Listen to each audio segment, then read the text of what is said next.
Hi folks, back again, Bathrobe Chronicles number 116, and this is another one of those that every once in a while I start off and I say I'm not sure if I'm going to finish this or post it or whatever, and I really haven't made many, well, I don't have made any notes, but I guess what I want to talk about is I've mentioned numerous times I live in Virginia Beach, and of course this is a big Navy town.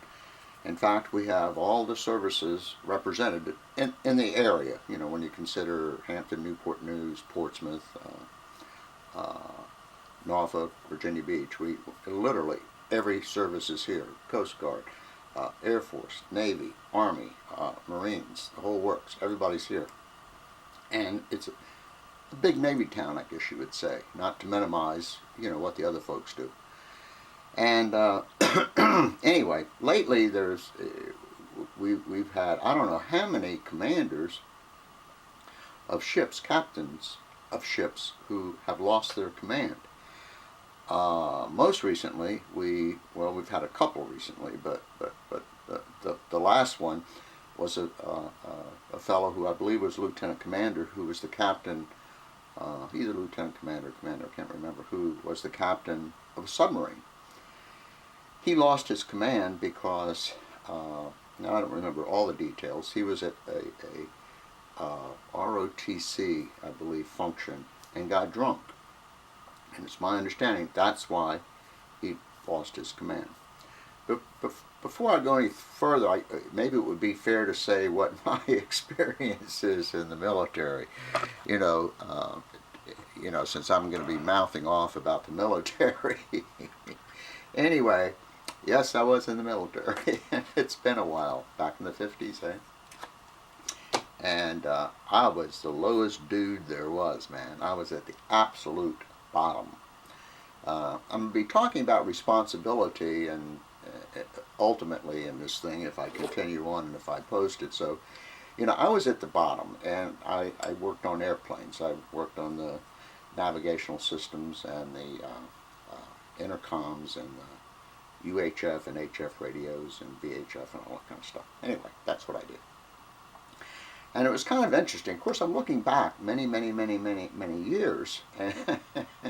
I'm sure the accuracy may be a little clouded, but there are some things I still remember. And no, I did not have the big picture by any means.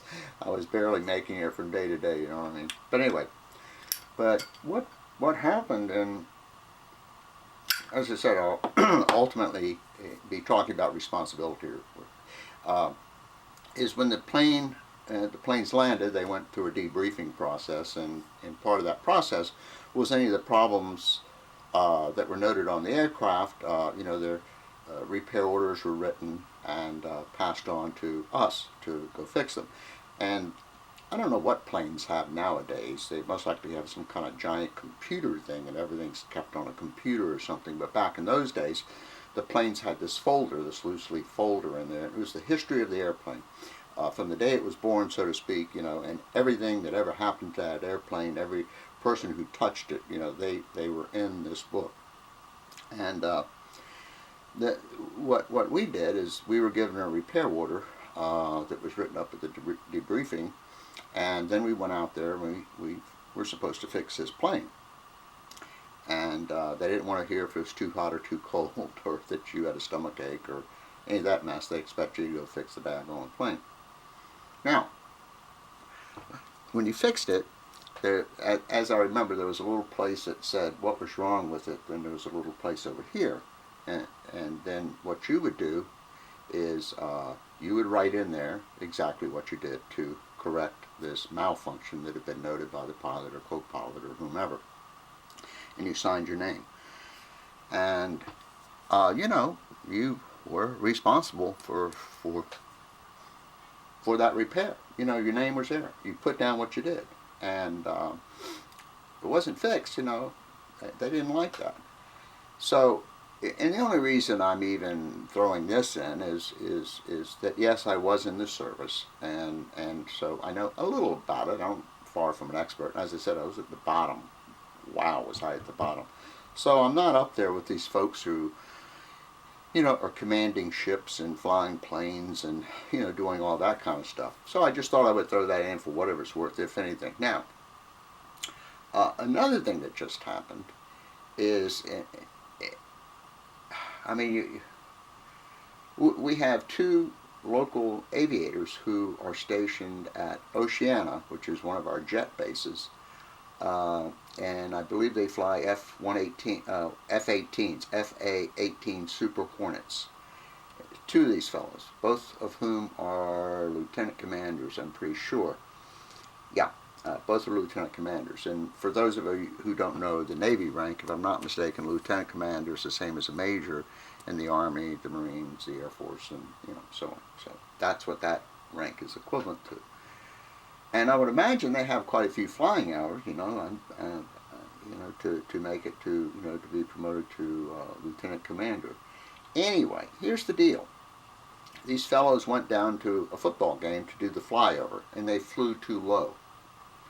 Now, as soon as they landed, the main pilot, the guy in charge, one guy was like wingman, one guy was the main dude. As soon as they landed, they wrote a report saying they had flown too low, and they gave the reasons that it happened. Now, let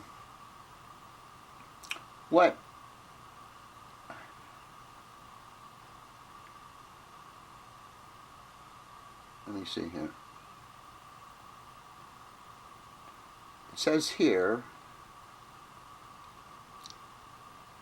although the pilots inexplicably failed to recognize how low they were flying, the board, a bunch of people looked at this, concluded their lapse was neither intentional nor malicious.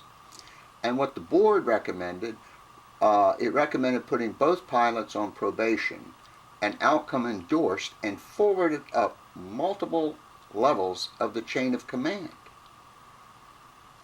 But when it got to the top guy, this rear admiral, he disputed that.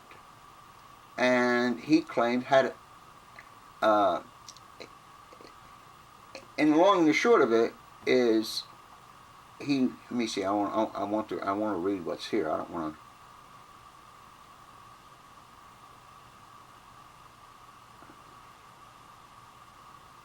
Oh, here you go. Now, it says his decision was not disciplinary, and he recommended that both men be retained and shifted to a different specialty. He described both as motivated and dedicated naval officers. Also, it was noted that Condon, who was flying the lead jet, this was only his second flyover. I'll